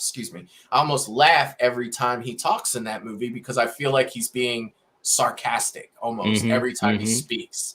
He's just like, yes, Michael Myers is still out there. It's like, why are you talking like that? Just talk like yourself. Talk right. I was only 6 years old when I saw him. Yeah. Right. I remember it fondly. I couldn't tell you anything that happened when I was 6 years old. Like I would really have to think about that really hard. But but yeah, for the most part, this, especially coming off of 5. Yeah. This was kind of, the things that aggravated me with this movie didn't aggravate me as much walking. Granted, I was very disappointed with Danielle not coming back because in 5 they took Rachel away. Now in 6 you're going to take Danielle away. Yeah, I know. And this is something I'm going to say again for the 3rd time that we've talked about Halloween 6 in general. Would you even want her back if that was going to happen to her? True. If Danielle comes back, I would say no. I would say no. Shit, and just to kill her in the first 10 minutes of the movie, I would say no, Michael. Yeah. So there's that. That's kind of what they should have done is when she escaped. What they should have done is like had her, as far as the character of Jamie, like be a part of it with Paul Rudd, with Tommy. You know what I'm saying? Like how cool would that have been? It's like literally the daughter of Laurie Strode working with Tommy Doyle. And of course it being Danielle. That could have like really made the story kind of, you know what I'm saying? Well, like, you had that connection with her already. That's right. You know what I mean? And that's why, you know, building stories and connections is so important to how good a movie is for me. You know, for And me, you know like, what, guys? Let's face it. What is with them and our favorite franchises? They kill our connections a lot. Yeah, Nightmare, they do it. They build people up and then just kill them off. oh, Nightmare 3 to 4. It's just like, you know, Right? you gave Friday me the probably 13th, the dopest Nightmare cast of all do time, it. and then you Like, just Yes. you know what is with that? They do that quite a bit. Yeah, I don't know. I mean, unfortunately, sometimes it comes down to contracts and yes, money and yes, you know yes. and so forth and so forth. But it's just too bad from the story standpoint because I would even say think that's mostly what it is. yeah. Oh, absolutely. You know, but from the story standpoint, you know, there's definitely been some missed opportunities for all of these, especially these legacy franchises. You know, for some of these sequels, there've been some serious missed opportunities for a stronger story if we could have kept, you know, some people together as far as cast and characters. Russell Daniel Harris was very upset with that. Right? She absolutely wanted to come back for 6. Yeah, she and I don't blame her, man. And look at her Mhm. performances in 4 and 5.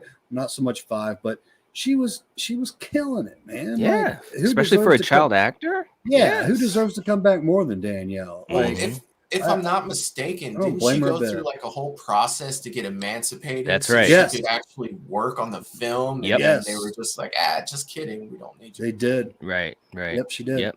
And it was money too. It was money too because you know they were like, well, we don't really want to, you know, pay you that much anyways, and blah blah blah. And I was just like, man, that's just. And too I bad. highly doubt she was asking for a freaking fortune. Like, Exactly. I just highly doubt that. It's a shame, man. Yeah, I agree. I liked it when Tommy beat the living crap out of Michael with that pipe, seeing that yellow goo coming out of his mask. I actually don't even remember that. I'll have to go back and watch it again. Yeah, I do. Gentlemen, I'm going to take a quick little break. I'll be right on back. Sure. Okay. Nightmare 4 and Halloween 5. Yeah, that killing the Yeah. cast off and Yep. and just going through it. Like that's and that's the next comment. I too. know, man. They were the friggin' Dream Warriors. It's like, what the hell's going on? You know? The only saving grace for me in 4 was I really liked the character Alice. Yes. Yep. Her character progression. That was great. And was Lisa re- Wilcox is fantastic. Just Yeah. as an actor, so cool and so appreciative of the fans. And yeah, she was the best part of that situation. You're right. Yeah, but it goes back to what we were saying. You know, we'll just go ahead and kill them off. You know, we'll bring That's in right. a whole new batch. It's like, why can you not hold on to these people and build some continuity for the Mhm. love of God, man? I mean, I understand every killer has to have fodder. You That's know right. what I mean? Like, Oh, I yeah. get it. You know, a lot of people come like, hey, I just want to see Jason kill somebody, or I just want to see Mhm. Michael stab somebody, or Freddy gut somebody with his glove, you know. That's right. Like, come on, guys. You know, like, can I get one to stick around for a little while? Just one. I mean, but Jesus. So what did you think of Halloween 6 Night? Like, what is your I mean, my feeling on it is probably, you know, more in line with you. I had some issues with just how the story kind of went, you know, with the whole Yeah. cult stuff. I mean, it isn't the biggest part of it, but it's there. And for me, the mythology, when you start explaining Michael's mythology to that degree, it's just kind of like, well, wait a minute now. Wait a minute, what? What? You know, and you know, you're 6 movies in, and now you're doing these types of things. And I've always said, in any time I've talked about any icon, when you start trying to explain stuff, that's when you're going to start to run in some trouble because you're going to eventually do some things that don't really jive with what's come before. And that's what's happened with this one. It happened in Freddy's Dead. It happened in Jason Goes to Hell. You know, the list Hellraiser 4. The list goes on and on and on. It's like, you know, you've got to keep a certain type of continuity, unless, you know, it's a character that has, like, you know, different time periods, like a Pennywise or something like that. Well, then you can play around with it a lot more, you know. Well, But hell, they even had more continuity in it. They just had them grown up. You know that's what I mean? right. That's right. You know, so but that being said, I think George was fantastic in it. It was good to see him back. The mask looked as good as it had ever looked since 2. You know, Right. and that was a lot of years at that point. That was over a decade that we didn't have a really good Halloween mask. So, you know, I think 6 was good. You know, we still had Loomis, and What Paul I Rudd. miss, guys? We're not talking like Donald Pleasance, are we? No. All right. We can. We could. Sorry, But go on. but 6 was pretty good. You know, I mean, I had some issues here and there. Paul Rudd, you know, you're right. You know, his first movie, so he wasn't the Paul Rudd we all love today. But that's okay. It is what it is. Was it actually his first movie? It was either that or Clueless, wasn't it? Like he was in that. So one of his too. first. Yeah, okay. one of his first. Yeah, yeah. So like I said, it wasn't bad. It's not high up on my list. It's probably somewhere in the middle, you know, middle to the second half of my list as far as the franchise. But I did enjoy a lot of it, and the kills, like Matt was saying, the kills were great, and George was great. Yeah. You know, and like I said, that's a big part of it, because as soon as I saw Michael, I was like, okay, they got a good mask. You know, George knows what to do. He was menacing. The kills were great. So yeah, it's still a fun time. You know, it's still a fun time. Anytime you're watching Halloween, it's Mhm. like, you know, you go into it when you get to the point of being like, the casual fan's not going to see all that stuff. You know, they Exactly. don't care. It's like, you know, it's the white mask with the butcher knife, check. Yep. You know what I mean? But, you know, when you get into like horror fans to where it's like whether you like the mask or you don't like the mask, you know, you can debate those things all day. That's you know right. what I mean? Like I could sit here and say, I hate the Halloween 5 mask. Matt could be like, I love the Halloween 5 mask. But we're both fans. Right. You know what I mean? And then you got the casual guy that just sees a Halloween every now and then because they're cool, and they're like, yeah, he had a white mask on, who cares? Yeah, Mhm. absolutely. You know what I mean? And There's that's people that think that to this day that they're all the same mask. Like, you That's know, right. it's a white mask. Like, no, Mhm. it's not. right. That's Yeah. right. Yeah. Polar is saying when they explain it, it takes away from the viewer's imagination, which is far Mhm. more terrifying than anything they could come up with. And that's That's right. true, you know, Yeah.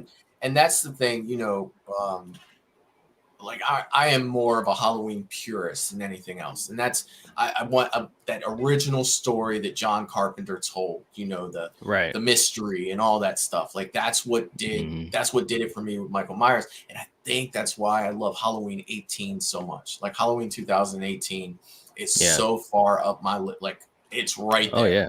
I mean, Yeah. it's right there with the original for me because it keeps that mythology. You've taken away the brother angle or the brother sister angle, you know, you've taken away all that, and then all of a sudden he's just the shape again, It's up there for me as well. yeah, I mean, Yeah. and you know, when Halloween 2018 first came out, you know, there were so many people complaining about it, you know, and to me it was just like why, like this I is know. fantastic. It's like they checked so many damn boxes that I forgot how many boxes they checked on 2018.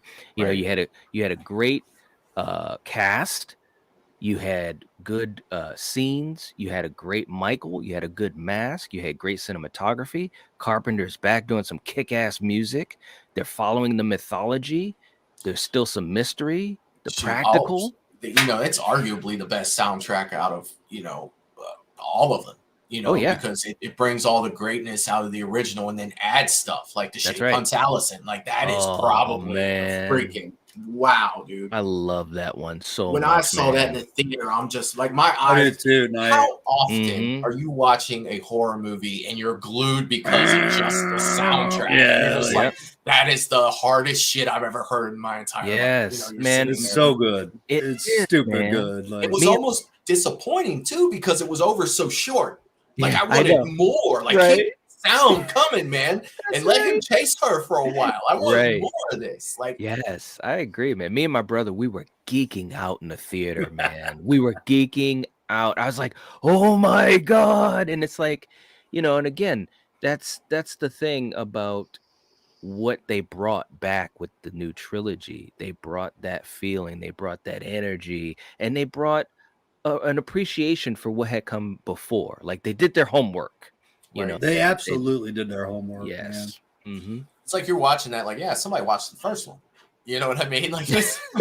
Right? Now They figured it out. And somebody watched the first one. They got an idea what's going on here. I mean, Let me ask you a put that in question, the same Knight. place with like Resurrection, and you're just like, oh God, why? Like, how did we get here, guys? Like, how did this go? Who lost the roadmap? Yeah, like, it's like you had that one friend that never had a good idea, sitting there like, wouldn't it be cool if, you know, and then you put him in charge. Like, what are we doing here, you guys? Let me ask you one question, Knight. Mm-hmm. And this is something Michael and I, go figure, disagree on. Now, one thing I did not like about Halloween 2018 is that they did disregard the brother-sister connection. I was always a fan, man. Mm-hmm. I was always a fan. Mm-hmm. And that is something that, and I also thought if you're going to disregard it a couple years after you created it, but not 30, 40 years after that's what we've known. That's what we are accustomed to. That's what we love. 40 years later, you're going to say, no, we're going to change this. That's one thing I did not disagree with. I just wanted to know where you stood on that. Well, it's funny because I absolutely love Halloween 2 from 1981. And to me, I think it's such a great double feature with the original, you know. Yeah. The brother-sister angle never bothered me throughout the run of the whole franchise. Now, part of that is probably because, you know, when I saw it as a kid, that's what I knew, is that they were brother and sister, and I absolutely adore Jamie Lee Curtis. So when 2018 took it away, I guess I was kind of in the middle of it, to be honest, because I understood why they did it, right? So I guess what I'm saying is, on paper, I get it. You guys are going back to what John did. You want to keep it OG. You want to give Michael less of a human connection, maybe. You know, maybe that's a way to word it. So I was kind of in the middle of it, but I will say the one thing that was too bad is that we lost Halloween 2's mythology from 81. You know, that would have been kind of cool, you know. And again, you know, that includes more Loomis time too, as far as this particular timeline of the new trilogy. So, you know, I'm kind of in the middle with it.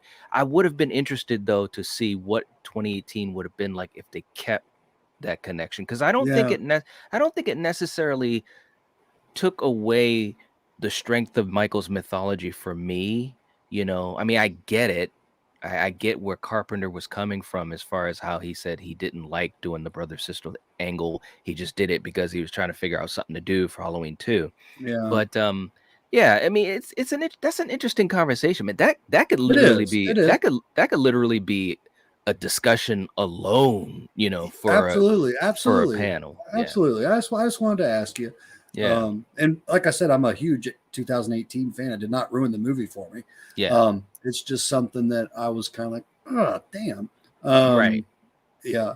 And I see where Michael's coming from, where, you know, he's okay with that. And because I 100% know where Michael stands with the Shape. He wants nothing to know. He wants to know nothing about this guy. Right. And I get that, you know, but yeah, I always liked the brother-sister connection. I don't think it made him too, like, you know, he was still a mystery, you know, but why, you know, he heard voices saying, kill your family. And that's what he's kind of doing. So I was like, okay, I was on board. I guess I was just more shocked that this late in the franchise, they're going to disregard it. So, it's kind of like, I agree. I will only say one thing, because I've gone to extended conversation about why I, you know, like that they're not related anymore. Yeah. If you keep Halloween 2, you lose that dope ass flashback scene from Halloween Kills. That's true, man. You lose it. True. You lose the whole story with freaking That's true. oh god, the cop. I am drawing blanks. Hawkins. You lose Hawkins' little thing. Not that they didn't just throw it away in ends anyway. He went from like a major character to a guy that's just like, yeah, I'm in the supermarket with you, Lori. Let's talk about daisies. Yeah, oh, man. You know, so excuse me, but yeah, I mean, You know, He Matt, stuck a knife in his character. Okay, Yeah. yeah, go on. yeah, well, we've talked, extensively. Another thing that we don't agree on, but at the end of the day, that's what makes it fun. You know what I mean? That's what makes it fun to talk about. But James is saying, we just kind of talked about this. It makes me sick seeing my man being shredded into the ground beef. Michael didn't deserve to die That's that way. something I can't even go into right now, James. I'm sorry, buddy. It gets me going. But agree, buddy. Love you, James. And so does Russell. Paul traded in horror for comedy, and Peel traded in comedy for horror. The universe is now balanced once again. I like that. I like that. It's true. Actually, Paul Rudd traded for Marvel movies. and the check. And the check. Yeah, which I'm sure is pretty nice. Oh God, you haven't seen Ghostbusters Afterlife? You need to do that like when this stream is over. Like that is yes. You need to do that. The soundtrack to The Lost Boys hooked me. Oh my God, man. I love it's a classic. Oh, that is a killer soundtrack. Killer film. Just all around, man. Like, that's another movie I got on 4K for Christmas. And I haven't popped it in the 4K player yet, but I'm waiting for the right time to just sit back and be like, I want to watch The Lost Boys. Who got you that, Michael? Somebody was looking out for you, bro. Yep, Mom's got it for me. She got me Friday the 13th on 4K. She got me, and she got me The Lost Boys, and she got me the Carrie Steelbook. Okay. Those were the things that she got me. Big that Carrie fan Steelbook here, is. Have you guys seen Carrie Steelbook, right? I don't know if I have. What? Yeah, bring it into the. You got it behind you there, buddy? I've got all my movies behind me. Yeah, I don't know if I've seen the Carrie Steelbook. I'm not a Blu-ray Steelbook collector. Real quick before, but if you want to figure, man, I got here. The Lost Boys 4K cover, the new one, is really cool too. Oh yeah, I love that. Yeah, I mean this is classic scene too, man. I know, man. That's I'm sorry, guys. I'm just, I want to party tonight too, but I'm not getting down there with you. I'm just But the Carrie Steelbook, you guys. Oh yeah. That looks awesome, man. I mean, it's what's the back look like? It's beautiful inside and out. The Let's inside of it is yeah. Look at the prom that scene. That is nice. Yeah. That is very nice, Michael. I've yet to. Opened this, how much you want for that? I sell it to you for the low price of $29.99. Because then I'll just go buy another one. night, I'm always trying to hustle, aren't I? I don't stop, do I? Hey, man, you got to do it. You got to do it. Plus tax. Plus tax. Plus the tax. Plus the tax. Most definitely. Oh, shoot. So James is saying, I like the part when Michael lifted the guy into the breaker box, then his head exploded like a watermelon. Oh, and that dude was a dick. Yeah, Which scene are we talking? We talk about the dickhead in the Friday the 13th remake. This gentleman right here rivals him.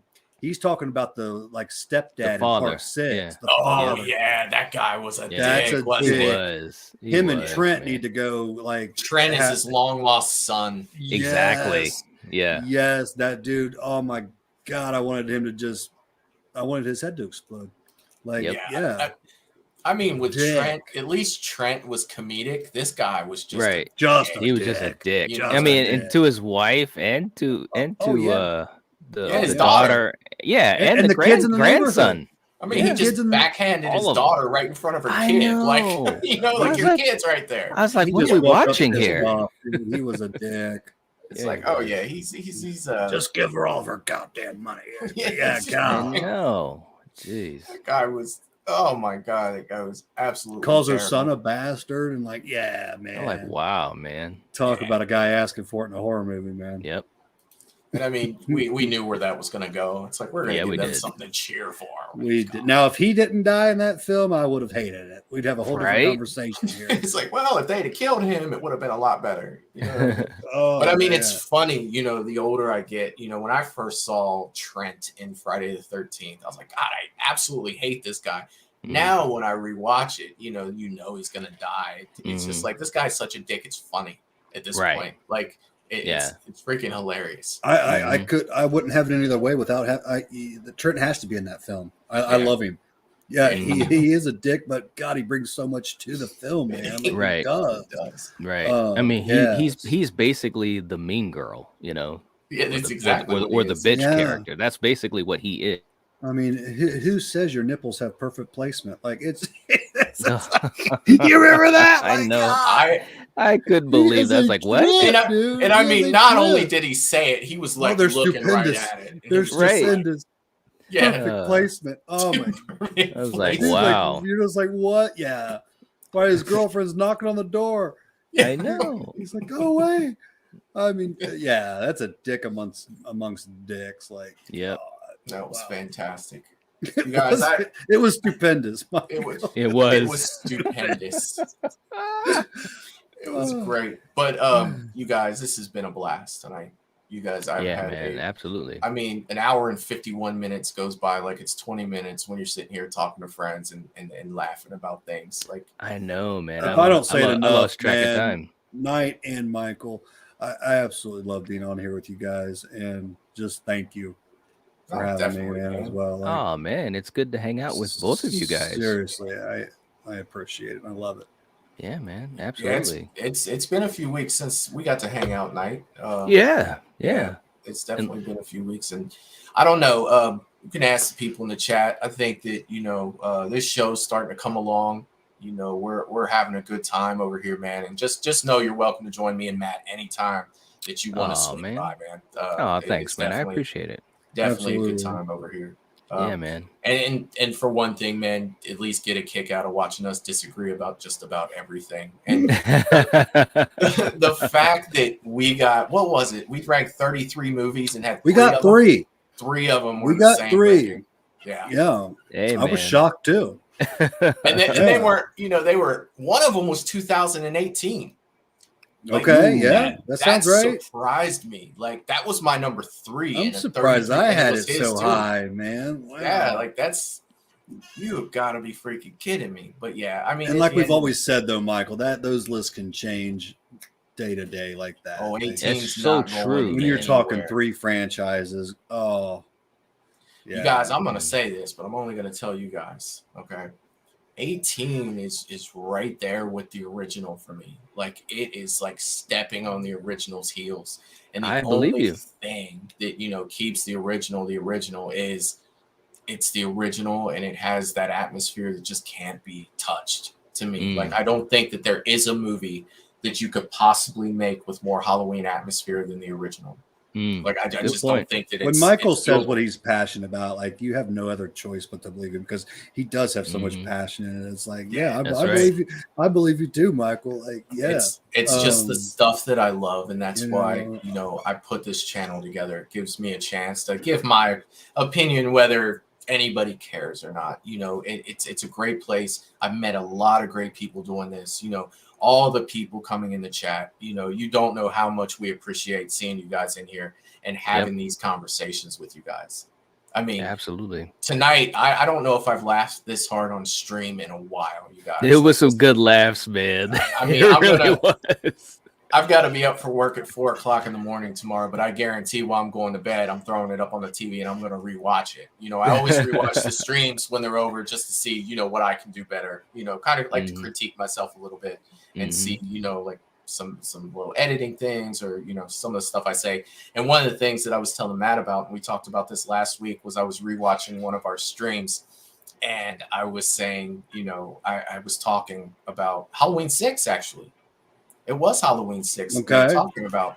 And I said, yeah, and Loomis as Donald Pleasance instead of Donald Pleasance as Loomis. And I was just laughing about it. You know what I mean? And Matt brought up, he goes, well, actually, I mean, technically, we all know him as Loomis. We do. He might just be freaking Loomis. He will always be. I think I speak for all of us. He'll just always be Loomis to us, man. That's he right. is. Well, I mean, you could watch another movie that Donald Pleasance is in, and I guarantee you're going to be like, holy shit, it's Loomis. Yes. Absolutely. You know what I mean? That's right. I guarantee you're not going to say it. That's Donald Pleasance. That's Loomis. That's Loomis. That's who he is to us, man. That's right, man. And same thing with George P. Wilbur, man. He'll always be my Michael. Yeah, again, rest in peace, George P. Wilbur. Yeah, man, definitely. We are on here for you tonight, my man. Yeah. Yep. Definitely. So True enough. Thank you for bringing back the franchise. Yeah. absolutely. Yeah, I mean, he did, and we spoke on that earlier, man. It's I'll always be grateful for that. But if you guys want to hang around for just 1 minute backstage, and we'll get off of here, I want to say thank you again to everyone in the chat tonight and hanging out with us. It was a blast, and we will keep trying to bring you guys more content. Don't forget, next week we're throwing Alien and Predator together, and we're going to find out who really has the best movie. And I am torn right now. Like, I am torn. Like, my list is not together yet. I am torn with the first two movies. I've got a little bit more research to do, and I'll be ready to rock and roll for sure. The best one out of all of them. Thank you all for joining us. And Alien 3 hit that like, subscribe button for sure. Don't forget that. It helps us a bunch. Definitely. All right. I want to say thanks again and take care, everyone. And I will see you soon. See it.